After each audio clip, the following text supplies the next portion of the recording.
بطولة إعادة الأمل لرياضة الأحياء. متابعين متصلين معكم، نرحب بالمخرج العالمي، أردنا نطلق عليك المخرج العالمي الأستاذ عامر الحمود. شرفتنا بتواجدك الأول في رياضة الأحياء وحضور هذه البطولة، بطولة إعادة الأمل.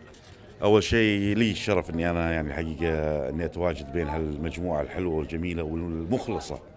أنا اليوم شفت مجموعة شباب مخلصين أن يقدموا شيء وهو هذه البطولة، وأتوقع إن شاء الله بإذن واحد أحد من خلال تضافر الجهود أن يكون هناك إنجاز عظيم إن شاء الله، وتكون هذه نواة وانطلاقة يعني للاستمرارية، وأن يكون هناك إن شاء الله عمل أكبر من هذا اللي شفناه اليوم.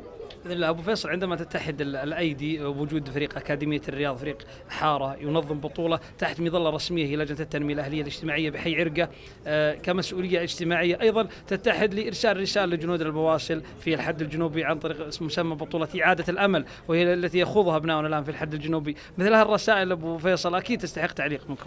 احنا الحقيقة نقول لهم بيض الله وجهكم، الله يديم علينا نعمة الأمن والأمان ظل رعاية يعني دولتنا الرشيدة، ونقول أيضا تحية إجلال وإكبار للمرابطين على الجبهات، ولولا الله سبحانه وتعالى وهالوقفة من قبلهم يمكن ما عشنا هاللحظات الجميلة اللي احنا قاعدين نعيشها سوى اليوم أو الأيام الرايحة. ونتمنى من الله التوفيق للجميع إن شاء الله، وأن يرجعون غانمين سالمين لأهاليهم يا رب.